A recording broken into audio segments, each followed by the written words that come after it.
Hi everyone, it's Dave, and I've got Keith with me today. Hi everyone. Just as the church bells start to toll there, we're in Croston. So beautiful Croston, which is in Lancashire, very picturesque English village on a very benign sunny June morning. So we're going to just start the video today by, this is one of the most well-known views in Lancashire. Oops. Sorry Keith. So we've got in front of us here, we've got a cross.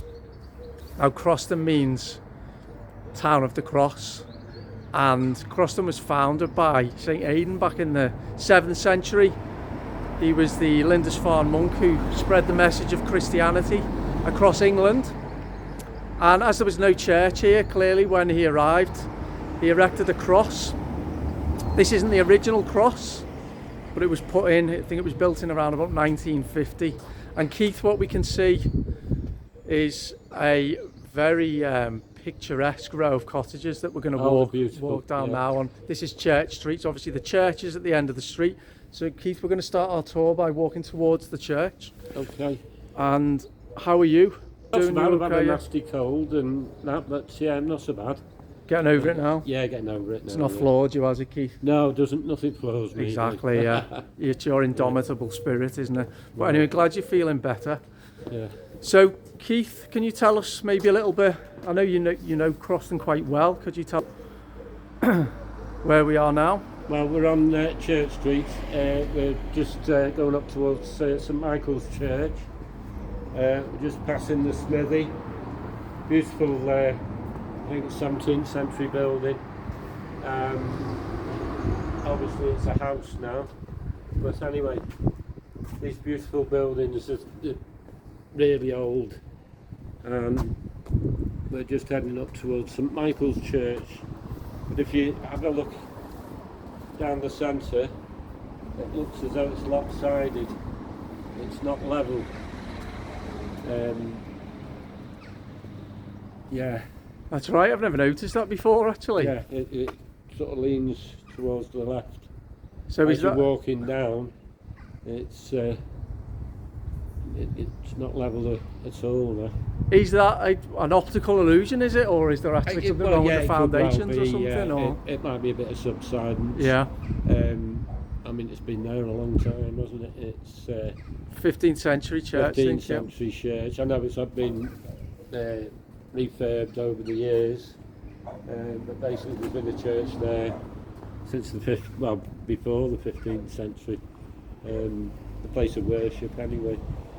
But, and we can see walking down Church Street here just how it's a beautiful street, isn't it? It's very well kept.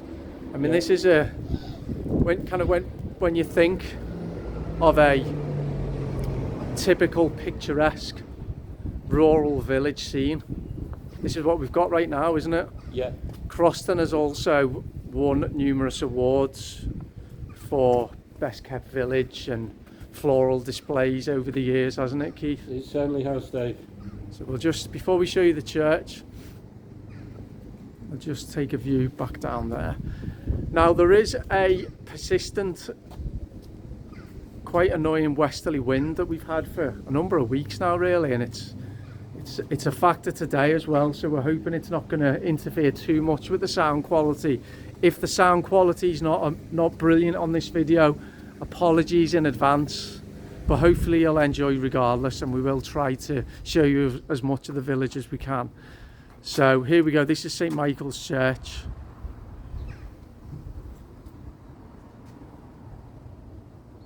And Keith, I think that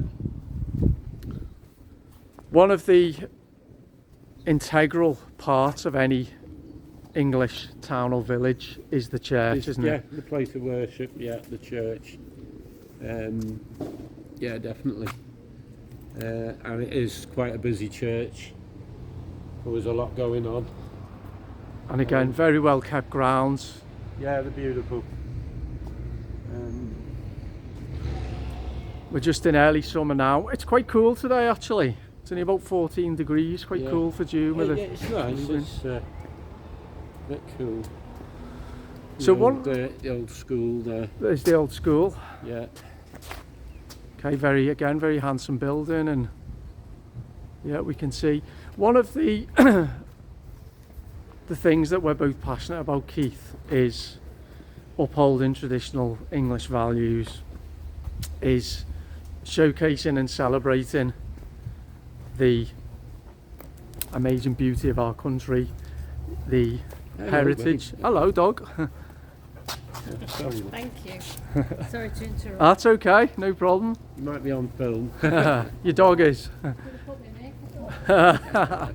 Is the steeped traditions and the heritage, and tying all that together really is the idea of community, and the church as well as the pub. We're going to show you the pub, some of the pubs in the town as well. The church is central to that, isn't it, Keith? Yeah, the churches and the pubs, central to any small community. Excuse me. We can see again there's something. It's quite a big church. It's bigger than you think. It's a lot wider. I don't know whether you could get a picture of the inside. Let's see whether we can. It's Let's see. Probably can't really see too well no. inside. Unfortunately, the church is shut, so we're not able to go in today. But we talk a lot on this channel about preserving heritage, about celebrating our history, about the importance of continuing to tell the story about who we are, you know, where we've come from, the importance of local traditions, the importance of historical buildings and people. And this is one of the really quintessential English villages, Croston. Again, it's in an area of West Lancashire that's relatively sparsely populated. It is mainly agricultural farming and farmland, very flat. And we're going to go and see the we're going to go and walk over the River Yarrow now, Keith, aren't we? Yes, that's right, Dave. Yeah. So, And we'll see a 15th century bridge yeah, that's as old as it might have been rebuilt, but it's got a date of 1682 or something on the side, and it's still holding traffic today. Yeah, so it's a marvellous, and I think this country from way back when has got such a great history of civil engineering.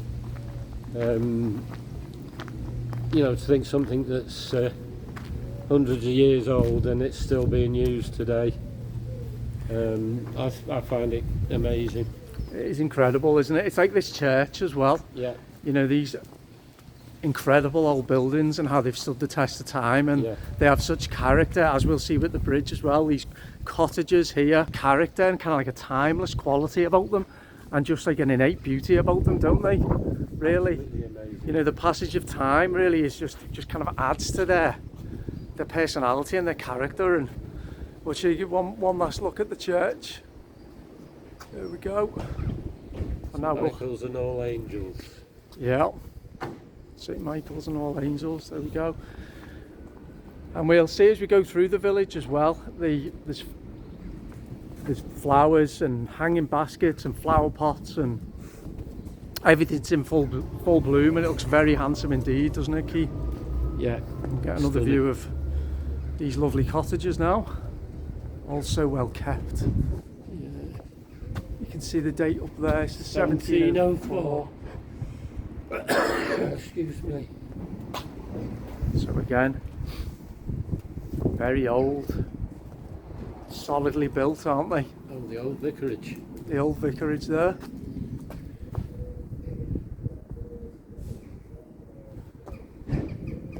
And you can see as you walk around this village just how well kept it is, and how clearly how invested in their village the locals are.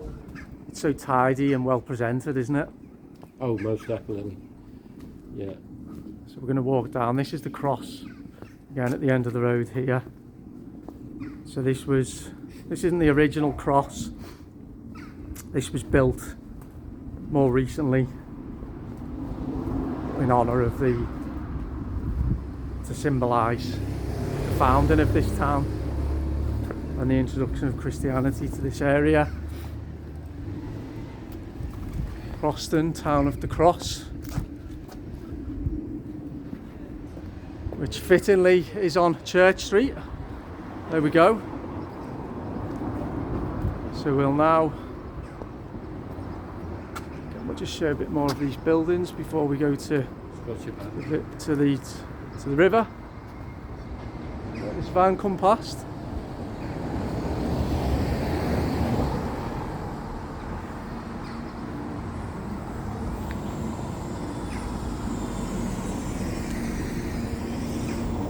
Okay, so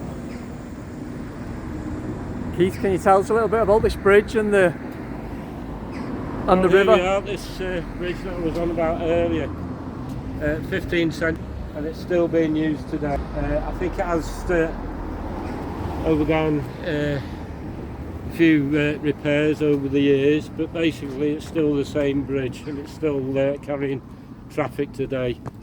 Obviously it was horse-drawn traffic back in the day, but today yeah, it still has vehicles going over it. Yeah, I mean, see these days, I don't know how old I mean, they're obviously put in there to stabilise the brickwork. Okay. And this is the beautiful River Yarrow, and interestingly, well, I would think it was about 15 years or so ago. It was 2015 when it flooded. Yeah, it has flooded several times. There was a bad flood because the River Douglas, further up, Okay. it burst its banks, and the water pulled from it was flooding into the River Yarrow, and it built up, and it was very badly flooded. Mm-hmm. Right up as far as Station Road, because my partner lived in a cottage at the time, and that actually got flooded. Wow. And that was the furthest it's ever flooded. But these properties here get flooded every now and again. And you can see the measuring stick there, can't you? Yeah. So it's quite difficult to envisage, isn't it? Yeah. The river flooding when you see it as it is now. That water. Yeah, it was all is able to all over here. Yeah, to wash over onto the roads and into the cottages. Here were cottages. well flooded. Yeah. Those properties up there were underwater. I mean, it must take a hell of a lot of rain to do that, mustn't it?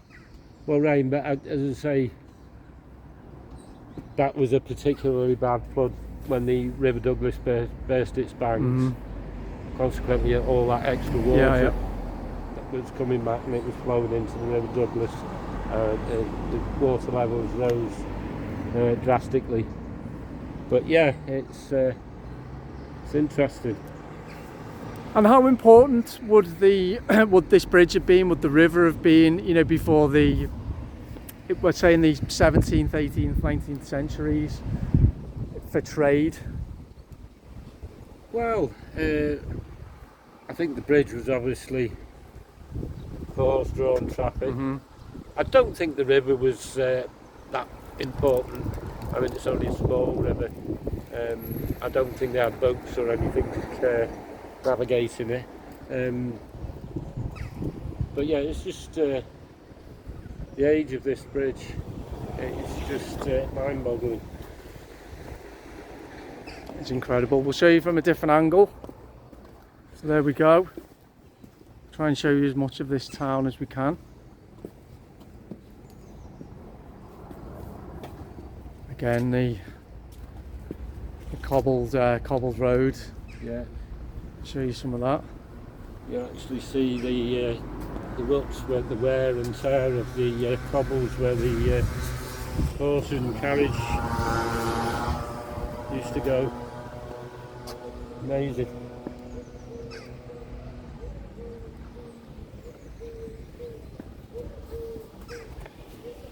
And what species of fish would we Well, expect to encounter? it would be trout. Yeah, I'll just go this way and go over the old. Yeah, no worries.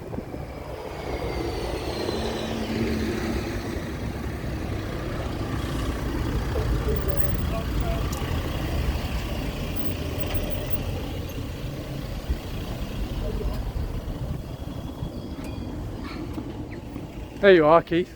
There you go. So brown trout. Brown trout, Yeah. possibly barbel, but I would think mainly trout. And sometimes on a clear day, nice warm day, you can see the fish in the river. And as you say, with that heavy van just crossing the bridge, then is testament to the feat of engineering for this bridge, isn't it? That was built 400 years ago.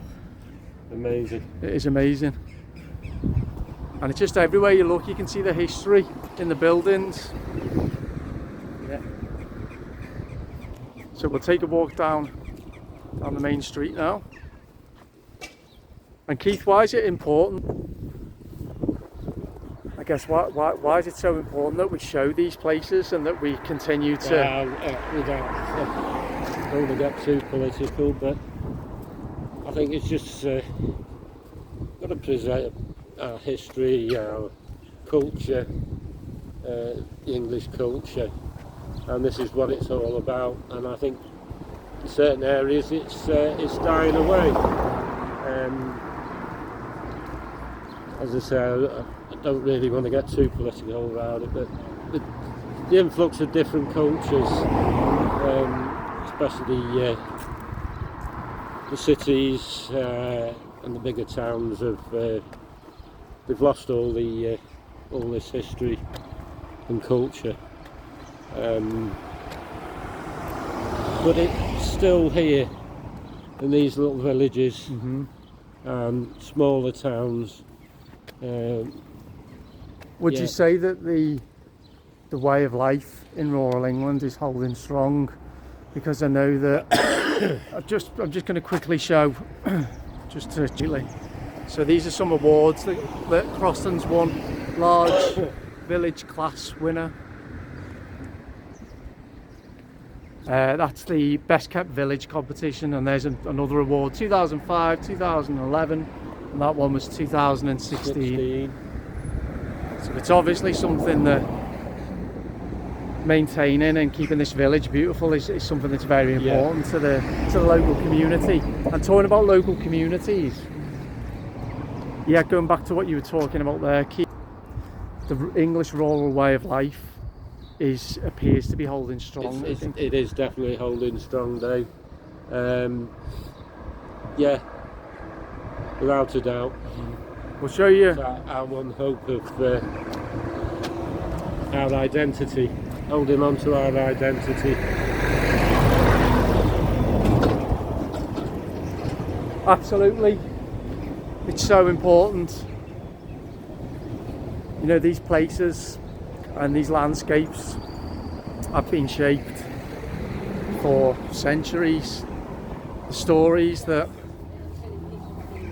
we understand ourselves through, the inspiration and the sense of identity and the sense of belonging that history gives us and that those stories provide to us.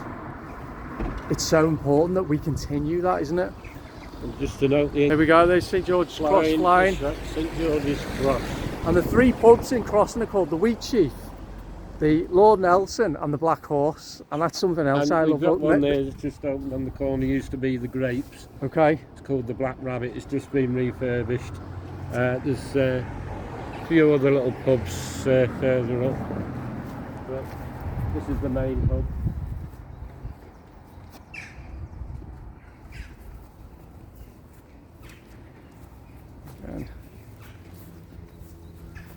So you know the Lord Nelson pub well then, do you, Keith? Yeah, Dave. In the drinking days. Back in the drinking days, eh? Yeah. Go and take a little walk across the village green then. Yeah. There's the St George's flag. Flying proud above the village green, exactly where it should be, outside the pub. There we go. That's the one. Lord Nelson, iconic figure of British history. Yes. Every man, A hero. every Englishman must do his duty. Yeah. He certainly did. I wonder how many pubs there are called the Lord Nelson in the UK. There's probably quite a few, I aren't there? would think there's quite a few, Yeah. Dave, to be honest. Yeah. Croston, interestingly, there's only one Croston in the UK, and it is where we are. There's no more Crostons. There's certainly plenty of the Wheat Chiefs and the Black Horses as Yeah, well. that's a common name. So here's the Lord Nelson pub. Now the pub, again, along with the church, is a focal point, a meeting point, a real kind of point of focus, isn't it, for any English rural community? Oh, most definitely. And Yeah. why is the why is pub culture so important, Keith? I think it's where everyone in the community can meet and have a drink, something to eat, discuss all the problems, The issues of the day, and issues of the day. Yeah, the politics. put the world to rights. Put the world to rights. Yeah. And it's sad that the public houses in the UK over the last few years, probably decades, have undergone a number of different threats, haven't they? Particularly financially. So there are many fewer pubs than there used to be. So it makes it all the more important that we need to keep them going. that's yeah. right, yeah. Yeah, I think it's just the price of everything, and the government taking too much tax. I think that's the biggest one. They're taxing them out of existence, unfortunately.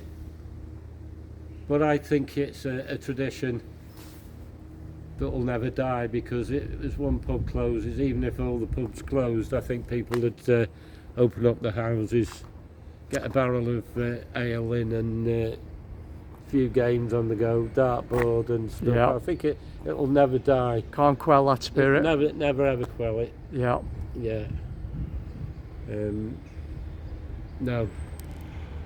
There will always be somebody that open the houses up, and that culture will never die.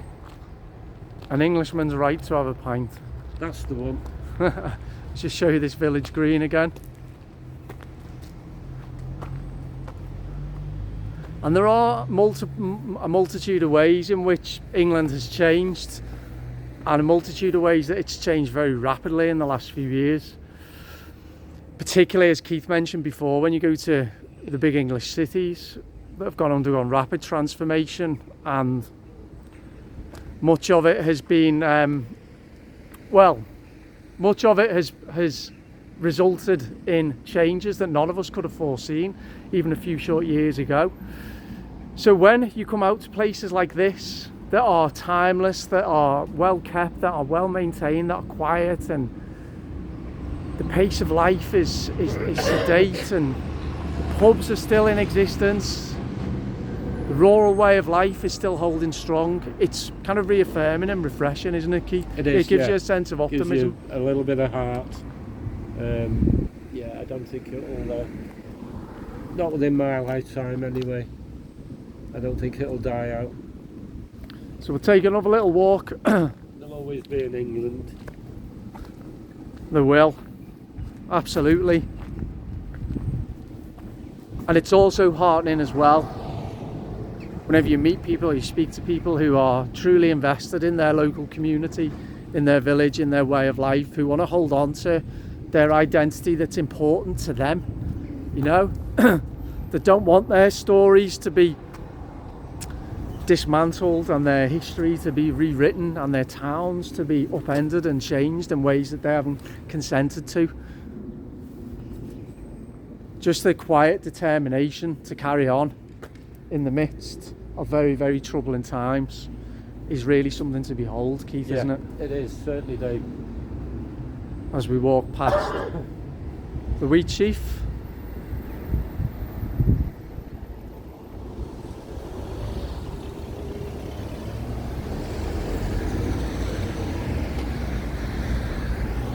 And I think a good place to end the video will be with this lovely view here of the St George's Cross flying high above the village green. Yes. So Keith, thanks once again, as ever. Thank you, Dave. As ever, for your input. No, not a problem. And for your Pleasure. For your opinions, and we really enjoyed that. Now, if you've watched the video till the end and you enjoyed it, just let us know. Leave us a comment. Anything in particular that you resonated with. If you like this kind of content and you'd like to watch more, don't forget to subscribe and give us a like as well. If you don't mind, that'd be great. Okay, thank you. Bye bye.